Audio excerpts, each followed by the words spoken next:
몇 개월 전에 이 이스라엘 지중해 남쪽에 이스라엘 땅에 붙어 사는 블레셋 팔레스타인이죠. 가자 지구 중심으로 해서 이 이스라엘 땅에 몰래 지금 팔레스타인은 하마스라는 아주 강경한 이슬람 집단이 통치를 하고 있는데 이 사람들을 보내서 온갖 테러를 자행하고 300명에 가까운 사람들을 죽이고 또 포로로 잡아갔습니다. 그래서 이스라엘이 보복 차원에서 어마어마한 포화를 쏟아붓고 300~400만 되는 이 좁은 땅, 이 팔레스타인 땅에는 사람이 정말 살기 어려운 그런 지옥과 같은 땅이 되고 말았습니다. 여기에 북쪽 시리아에 또 강경한 이슬람 헤즈볼라, 저기 사우디 남쪽 예멘 지역에 틀을 잡고 있는 후티 반군, 다 이 이슬람 집단 중에서도 아주 강경한 그런 수니파의 영향을 받고 있는 이 수니파의 종주국은 이란입니다. 사우디는 그래도 좀 온화한 그런 이슬람 종교고요. 사실 그런 하마스나 헤즈볼라, 후티 다 이란의 지원을 받고 사실 이스라엘을 적대시하고 있는데요. 제가 그제 시리아, 성경에는 수리아라고 되어 있죠. 거기 바로 이 바울이 회심한 그 지역, 다마스쿠스, 다메섹에 있는 이란의 영사관을 이스라엘이 아주 초음속 비행기를 보내가지고 폭격을 했습니다. 왜냐하면 거기에 이렇게 강경한 이스라엘의 그 하마스, 헤즈볼라 그 모든 전쟁을 후원하고 지휘하는 사령부가 아마 거기에 있다고 생각하고 사령관을 추출했다. 사실 우리가 잘 아는 것처럼 영사관, 이런 대사관은 남의 땅에 있지만은 그 파송한 나라 본토나 똑같이 최법권지대로 보호를 받는데요. 사실 이스라엘이 얼마나 독이 올랐는지 또 무슨 계산을 갖고 있는지 이스라엘 사실 본토를 침공하듯이 그 영사관을 공격한 겁니다. 그러니까 또 이란은 가만히 있겠습니까? 어젯밤에 드론 수십 톤, 수백 톤을 실어 나를 수 있는 그런 드론, 또 초음속 미사일 300여 발이 넘는 그런 무기들을 또 이스라엘로 쏟아붓고 아이언돔이라고 해서 많이 방어는 했지만은 이스라엘 본토가 침공을 당하는 일이 일어났습니다. 점점 강도와 빈도를 더해가는 전쟁 소식들, 옛날 전쟁하고는 차원이 다를 정도로 정말 엄청난 무기로 초토화가 되는 그런 전쟁의 소문들이 계속 이어지고 있습니다. 또 며칠 전에는 이 남쪽, 우리가 사는 이 알라바마 남쪽에 폭풍우가 일어서 위쪽으로 올라오면서 다행히 우리는 큰 피해 없이 간단하게 지나갔지만은 저기 해안의 모바일, 미시시피 이쪽으로는 물에 잠기고 집들이 큰 타격을 입고 또 북상하면서 많은 피해를 줬다고 합니다. 이런 우리가 살아가면서 지구촌 곳곳이 안전한 곳이 없구나 하는 것을 참 새삼 실감하게 됩니다. 제가 20년 가까이 살았던 캘리포니아는 지진 때문에 늘 사람들이 근심을 안고 살아갑니다. 제가 동쪽으로 간다 그러니까 여기는 또 토네이도 걱정을 해주는 분이 많이 있더라고요. 지구촌 곳곳에 살기 좋은 곳이라고 하지만은 언제 어느 때 느닷없이 이런 자연재해가 들어닥칠지 늘 근심, 걱정을 안고 살아갑니다. 요즘 이런 세상에서 불안감, 걱정 없이 살아가는 사람이 과연 얼마나 될까요? 보통 우리가 당면한 문제가 우리의 능력 밖이다, 그 이상이다, 그렇게 느껴질 때 우리는 불안감에 휩싸이게 되는 것입니다. 우리가 살아가고 있는 이 현대는 정말 무시무시한 이런 자연재해, 대형 사고, 또 몇 주 전에는 이 볼티모어의 이 동북부 가장 큰 항구, 그 큰 브릿지가 있는데요. 이 프랜시스 스콧 키 브릿지라고. 이 골든 게이트 옆에 베이 브릿지보다도 더 큰 것 같아요. 이게 화물 컨테이너선이 받아가지고 그 물류가 아주 큰 어려움을 겪고 경제적으로 수억 불, 10억 불이 넘는 그런 경제적인 손실이 있다. 그런 뉴스도 제가 읽어보았습니다. 그런가 하면은 평균 수명이 많이 길어져서 장수는 하지만 상대적으로 여러 가지 성인병에 시달리는 노후, 또 불치병, 암이나 치매같이 두려운 질병들을 상대적으로 많이 수명이 늘어난 대신에 많이 겪습니다. 무엇보다 우리는 한치 앞을 내다볼 수 없는 그런 시대에 살아가고 있습니다. 얼마나 급속하게 세상이 바뀌는지요. 과학 기술의 발전으로 우리는 문명의 이기를 마음껏 누리며 살아가지만은 이제 정말 많은 사람들이 로봇이나 AI 같은 지능 있는 그런 기계 로봇에 의해서 수많은 사람들이 일자리를 잃게 될 것이다. 은퇴하신 분들은 모르겠습니다만 우리 자녀들, 그 다음 세대 후손들을 생각할 때에 정말 저들이 어떻게 미래를 개척해 나갈지 부모라면 염려, 근심 갖지 않고 살아갈 수가 없을 줄로 압니다. 그러므로 현대인들은 대부분이 밤낮 없이 불안에 장애에 시달리며 살아간다. 어느 정신분석학자는 그런 글을 썼습니다. 저런 불안이 짙게 깔려있는 이 세상에 우리가 살기도 있기 하지만은 게다가 불안이라는 것은 우리가 그 문제를 뛰어넘었다고 해서 해결되는 것이 아닙니다. 난제처럼 불안의 요소들이 계속해서 파도가 밀려옵니다. 익히 다 경험하신 것처럼 한번 불안을 처리했다고 해서 계속 마음의 평안을 누릴 수 있는 것이 아니라는 거예요. 항상 그 불안은 우리 안에 재발될 수 있는 겁니다. 그러므로 이 불안을 다룬 데 있어서 중요한 것은 지속적으로 이 불안을 처리할 수 있는 그런 심력이라고 할까요? 능력, 영역을 우리가 길러야 하는 것입니다. 불안이 우리 안에 자리 잡지 못하도록 우리 내면을 강건하게 우리가 준비하고 훈련하고 무장해야 된다는 것입니다.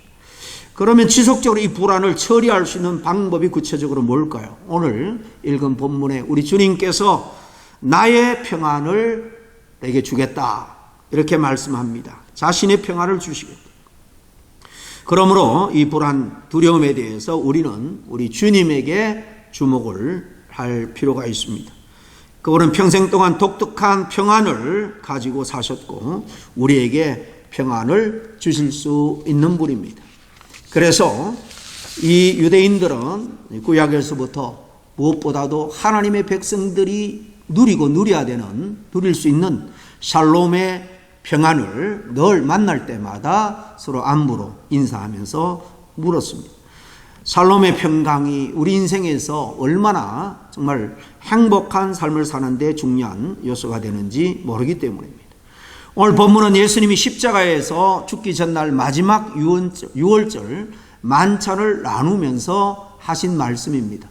오늘 읽은 말씀 바로 앞에 보면 그 유월절 만찬을 드시는 그 자리에서 주님이 허리에 친히 수건을 동이시고 일일이 제자들의 발을 씻겨주신 사건이 나옵니다. 그 자리에서 지금 이 12제자 중에 한 제자가 나를 팔 것이다 이렇게 말할 때 제자들이 다 깜짝 놀랐습니다. 이야기를 들은 수제자 베드로는 남들이 다 배신하고 도망갈지라도 주님이 가는 곳이면 제가 어디까지든지 가서 제가 지켜드리겠습니다. 베드로가 그렇게 호언장담했지만 주님이 베드로의 모습을 잘 알기 때문에 닭 울기 전에 3번 네가 나를 부인할 것이다 라고도 말씀했습니다. 이제 3년이나 따라다녔던 제자들에게 예수님이 곧 죽을지도 모른다라는 그런 불안감이 감돌고 있었던 것입니다. 제자들이 볼 때 예수님이 이번에는 무사할 수가 없을 것 같은 불안한 예감이 들었던 것입니다. 왜냐하면 어제 지난 일요일 환호를 받으면서 나귀를 타고 입성할 때만 해도 분위기가 괜찮았지만은 예루살렘에 올라와서 하나님의 나라 복음을 전하고 또 타락한 종교인들 성전에서 돈을 벌기 위해서 이 상인들과 결탁하고 이 예배하러 온 그 제사하러 온 백성들에게 뒤집어 씌워서 성전세를 위해서는 거기에 드릴 수 있는 돈을 바꿔야 된다. 그래서 폭리를 취하고 또 가지고 온 재물들을 다 이런저런 이유로 부정하다고 그렇게 이야기를 하고는 자기들의 그 희생제물 양이나 염소를 아주 폭리를 취해서 그래서 제사장들에게 또 돈을 바치고 엄청난 그 타락상에 주님이 참을 수가 없어서 이 초기에도 주님이 성전에 들어가서 성전을 한번 청소한 적이 있지만은 바로 이 고난주간에도 주님이 그 일을 했기 때문에 아주 제사장들, 종교 지도자들, 기득권들은 예수님을 어떻게 하면 죽일까 아주 이제 악에 받쳐 있었던 것입니다. 이것을 모를 리가 없는 제자들 마음속에 불안, 두려움이 엄습해 오기 시작했습니다. 그들의 장르도 이제 보장을 받을 수가 없을 만큼 신변의 위협을 느끼게 된 것이죠. 이렇게 불안해하는 제자들에게 주님이 말씀합니다. 오늘 27절 말씀 다시 한번 읽어드리겠습니다. 평안을 너에게 끼치노니 곧 나의 평안을 너에게 주노라. 내가 너에게 주는 것은 세상이 주는 것 같지 아니하니라. 너희는 마음에 근심도 말고 두려워하지도 말라. 주님이 자기 마음에 갖고 있는 그 평안, 저 자신의 평안을 제자들에게 주시겠다. 그렇게 말씀합니다. 주님이 평생 세상을 살면서 마음에 간직하고 누렸던 그 샬롬의 평안을 지금 공포에 짓눌려서 불안해하는 이 제자들에게 내가 이 평안을 주겠다라고 말씀하고 있는 것입니다. 과연 이 평안은 어떤 평안일까요? 우리가 열이 나면 제일 먼저 찾는 것이 아스피린입니다. 열 나는 데는 아주 효과가 있습니다. 금방 열이 떨어지곤 하죠. 마찬가지로 먹으면 그 시간 마음에 있는 불안이 눈 녹듯이 사라져버리는 그런 무슨 특효약 같은 것일까요? 그런 것은 아닙니다. 물론 예수님을 처음 믿는 사람들이 교회에 와서 예배를 드릴 때 신비스러운 그런 평안을 참 경험했다. 어제까지 걱정하고 불안해하던 마음에 말할 수 없는 평안이 찾아왔다라고 고백하고 간증하는 이야기를 많이 들어보셨을 겁니다. 우리도 예수를 처음 믿고 우리 죄가 용서받았음을 확신하게 되고 하나님의 영광스러운 자녀가 되어서 정말 구원의 놀라운 은총, 이제 죽어도 영원히 사는 천국 백성이 되었다라는 사실을 처음 믿게 되었을 때에 불안이 눈녹이 돋고 평안이 가득 차게 된 체험도 아마 여러분 중에 많이 있을 겁니다. 강하게 경험한 그런 체험이 있는가 하면은 또 뭐 약하게 체험할 수도 있고요. 정신없이 정말 황홀경에 그렇게 빠질 정도로 놀라운 은혜와 평강을 체험한 분도 있을 것입니다. 등등 정도의 차이는 있지만은 우리가 예수 믿고 나면은 이런 놀라운 평안을 체험하고 또 기쁨을 누릴 수가 있는 것입니다. 주님이 제자들에게 나의 평안을 너에게 주겠다라고 할 때에 그 평안이 바로 어떤 사람에게는 그런 평안일 수도 있습니다. 그러나 이 본문의 내용을 가만히 보면 그와는 또 다른 평안이다라는 것을 알 수가 있습니다. 왜냐하면 예수 믿는 그 제자들이 불안에 지금 떨고 있는 것은 곧 예수님에게 3년 동안 모든 것을 다 바치고 따랐던 그 서성, 그 예수님이 어떻게 될지 모른다는 데 대해서 오는 불안입니다. 자기들의 신변도 이제 예수님이 그렇게 되면 어떻게 될까? 언제 무슨 일이 일어날지 모르는 그런 두려움 때문에 생기는 불안이기 때문입니다. 이런 현실적인 위기를 인해서 지금 그들은 불안해하고 떨고 있는 것입니다. 지금 그들에게 지금 내가 나의 평안을 준다. 그렇기 때문에 이것은 구원받는 자에게 하늘로부터 주시는 그런 구원의 은혜와 그로부터 오는 평안과는 다른 것임을 알 수가 있습니다. 한마디로 말하면 실제로 지금 곧 닥칠 현실 문제 때문에 마음속에 일어나는 그런 불안인 거예요. 따라서 주님께서 말씀하신 이 평안은 다른 데 있는 것이 아닙니다. 이 평안은 삼키면은 금방 열이 내리듯 아스피린 같은 하나님의 선물이 아니에요. 무엇을 보고 아느냐? 지금 11명의 제자가 있죠. 가룟 유다는 예수님을 팔기 위해서 주님의 말씀대로 그 자리를 떠났습니다. 이 자리에 주님은 너의 평안을, 나의 평안을 내게 주겠노라 말씀합니다. 그러면 제자들이 마음에 금방 평안을 느껴야 되는데 그 자리에서 즉시 평안함을 얻었다라는 그런 모습을 발견할 수가 없습니다. 성경에 보면 모두가 똑같이 지금 벌벌 두려워 떨고 있는 겁니다. 그날뿐만이 아니죠. 그 다음 날에도 밖에도 나오지 못하고 주님이 십자가에 달려 돌아가신 다음에 그들은 다락방에 몰래 숨어 있었습니다. 두려워 불안에 떨고 있었던 것입니다. 이를 보면 예수님께서 말씀하신 이 평안이라는 것, 금방 얻어서 먹는 그런 아스피린 같은 것이 분명히 아닌 것을 알 수가 있습니다. 제자들은 어느 날 그 말씀을 듣고도 불안에 헤어나지 못했습니다. 그러다가 나중에 예수님이 부활하게 되어서 그 부활하신 주님을 만나게 되었을 때 바로 그때 그들 속에 이 평안이 찾아오게 되었습니다. 야, 이분이야말로 정말 우리의 구세주구나, 세상을 구원할 하나님의 아들이구나 하는 그 믿음을 회복하게 되자 주님이 말씀하신 평안을 체험하게 되었습니다. 그리고 성령이 임하시고 성령이 그 모든 진리를 깨닫게 하시고 또 놀라운 하나님의 나라 비전을 그들에게 주셨을 때 비로소 그들은 주님이 말씀하시는 평안이 뭔가를 알게 되었다는 것입니다. 그리고는 일평생 그들은 그 평안을 가지고 살았습니다. 증거가 뭡니까? 정말 모든 것을 다 내려놓고 나머지 여생 이 11제자는 주님만을 위해서 헌신했습니다. 순교하는 그 자리에서도 그들은 끝까지 배반하지 않고 하나님이 주시는 그 기쁨, 평안을 가지고 자신의 생명을 주님을 위해서 바쳤습니다.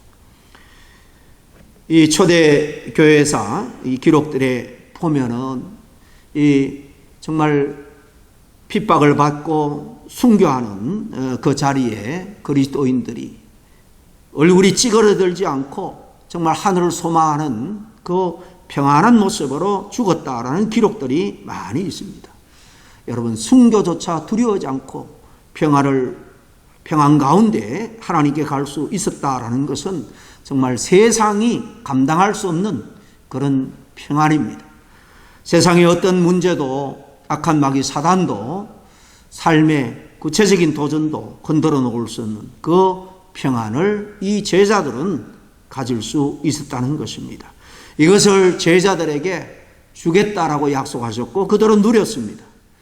오늘날 주님의 제자로 살아가는 저희들에게 동일하게 주님께서 나의 평안을 너에게 주노라 라고 지금 말씀하고 있는 것입니다.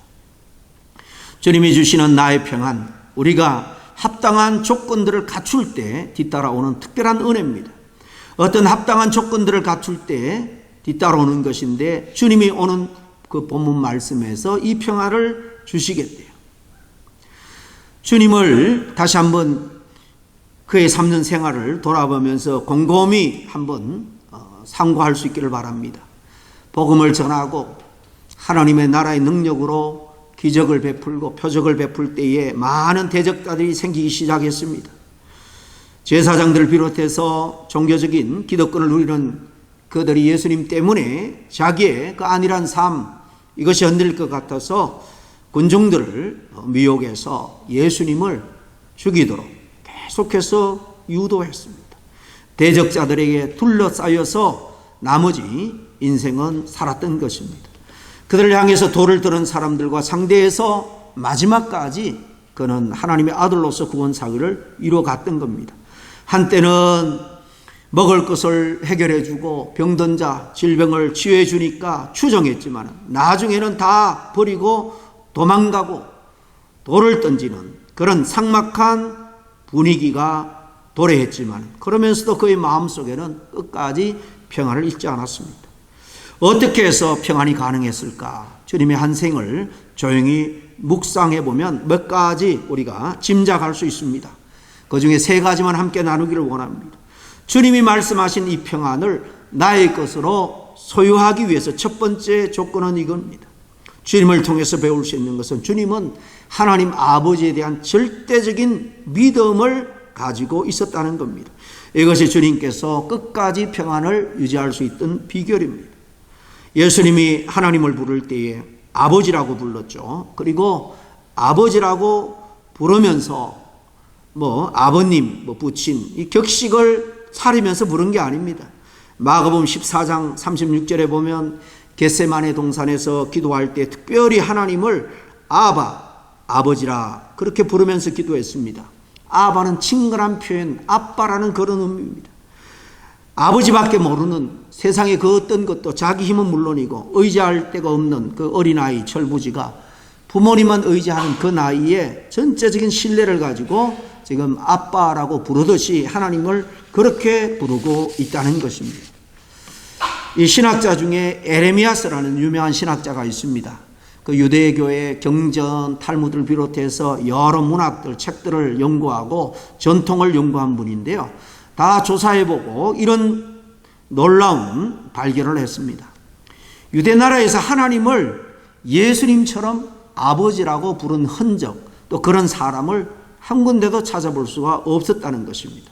더더욱 예수님처럼 하나님을 아빠, 아버지라고 어린아이같이 매달리는 자세를 가지고 주님을 부르며 기도했다든가 찾았다든가 추종한 사람은 더더욱 없었습니다.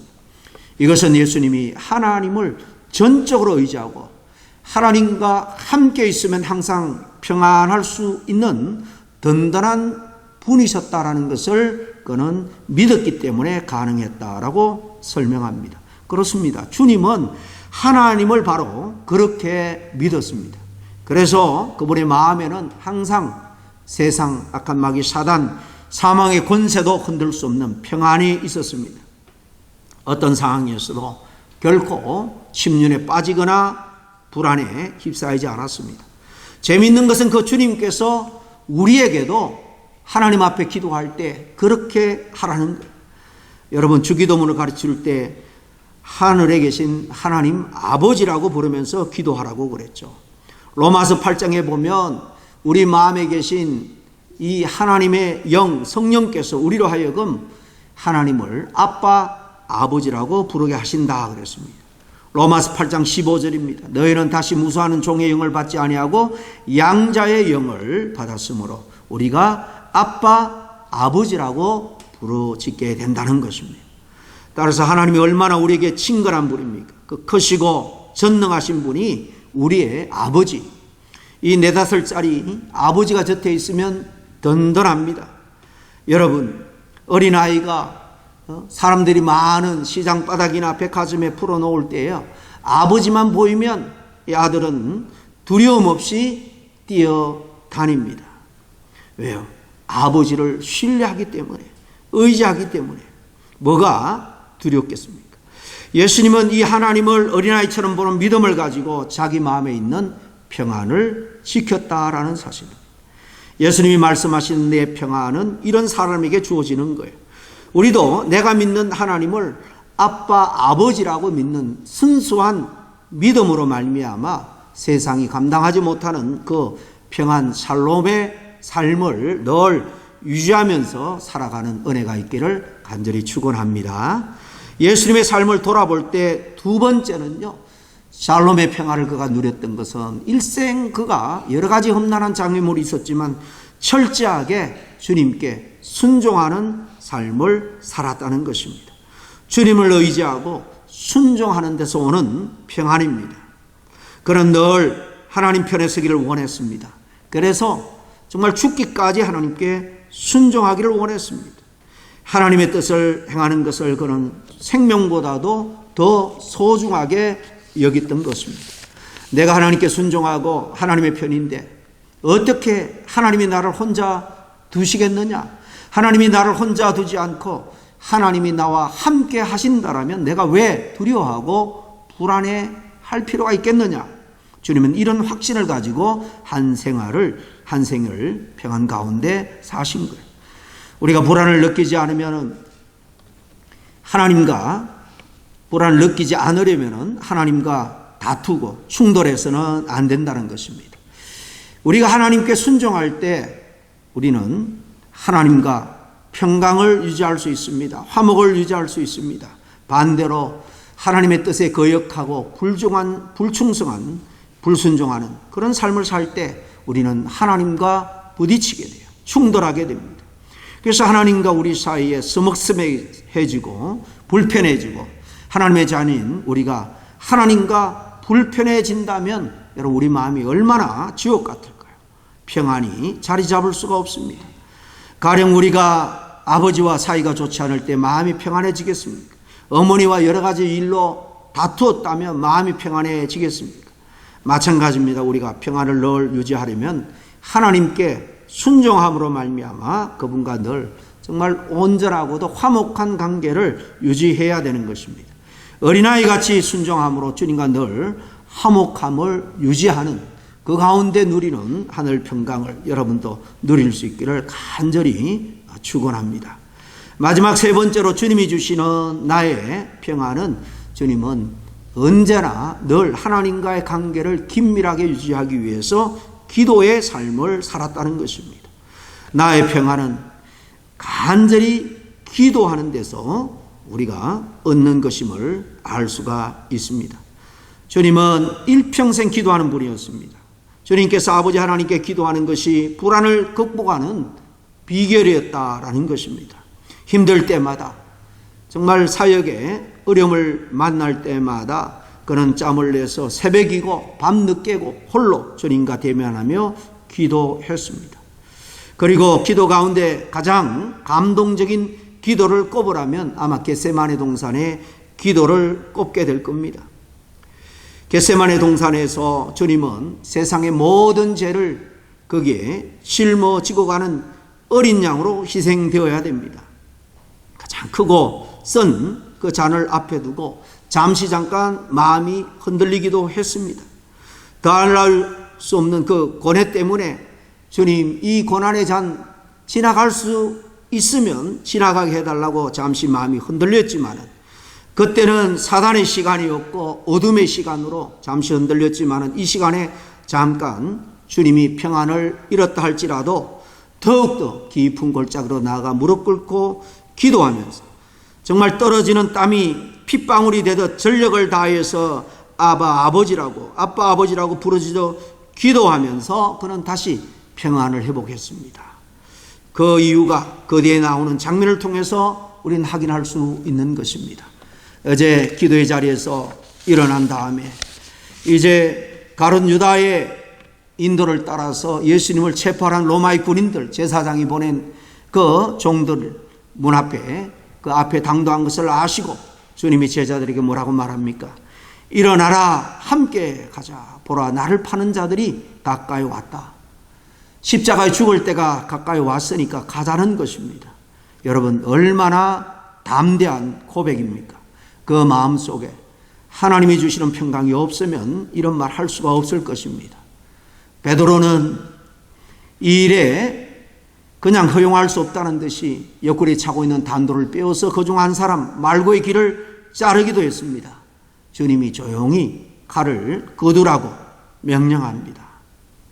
주님은 1절 기도함으로 모든 그 위기의 순간 마음의 갈등, 두려움, 공포를 다 이겨낸 것입니다. 그리고 나처럼 기도하면 이 평안을 소유할 수 있다라고 우리에게 말씀하고 있는 겁니다. 지금까지 예수님이 말씀하신 나의 평안, 주님의 평안은 위와 같은 세 가지 중요한 조건이 따르는 평안이라는 것을 말씀드렸습니다. 전적인 믿음, 철저하게 주님께 순종하고 또 항상 기도함으로 주님과의 영적인 관계가 정말 밀접하게 유지될 때에 우리는 어떤 문제 앞에서도 평안의 삶, 행복한 삶을 누릴 수 있다는 것입니다. 여러분, 현대인에게서 여러 가지 불치병이 있는데 참 암이란 것에 대해서 여러분 두려워하고 무서울 것입니다. 나이가 들면 누구에게 찾아올지 모르는 그런 참 불청객입니다. 그러나 암을 위해서는 이런저런 그것을 예방할 수 있는 방법을 다 동원해서 지키려고 합니다. 그러나 암보다 더 무서운 것이 여러분 불안입니다. 그 불안을 놓고 여러분 우리가 싸워야 합니다. 이 불안을 다스릴 수 있는 능력을, 영적인 체질을 우리가 갖추어야 된다는 것입니다. 주님이 오늘 분명히 말씀합니다. 하나님을 아버지로, 아버지로 느끼면서 절대적인 신뢰, 신앙을 가지고 살라. 그리고 그분의 뜻이라면 합력하여 선을 이루니 반드시 순종하라. 그리고 그분의 관계를 늘 친밀하게 유지하기 위해서 시간을 내어서 특별히 주님과 기도함으로 교제해라. 그러면은 정말 마귀가 또 세상이 주는 그런 모든 불안의 요소에도 불구하고 우리는 넉넉하게 승리하며 살아가게 될 줄로 믿습니다. 저와 여러분이 이 세 가지를 명심하시고 정말 세상이 흔들어 놓을 수 없는 하나님이 주시는 샬롬의 평화를 늘 누리면서 정말 기쁨이 넘치고 감사가 넘치는 삶이 지속되기를 바랍니다. 기도하겠습니다. 평강의 하나님 아버지, 우리 주님이 이 험한 세상, 무서운 세상을 사시면서 항상 그 마음에 평안을 가지고 계셨던 것처럼 우리도 주님의 그 평안을 마음에 담고 사는 아름다운 능력 있는 주의 백성들이 다 되게 도와 주시옵소서. 하나님은 내 아버지입니다. 항상 하나님이 내 곁에 계심을, 그리고 내 편에 계심을, 그리고 내가 기도할 때마다 함께 해주시고 들어주시는 아버지 되심을 우리가 분명히 믿고 주님과 동행함으로 누리는 그 아름다운 복된 삶을 다 살 수 있도록 주님 도와주시옵소서. 우리 주 예수 그리스도의 이름으로 기도하옵나이다. 아멘.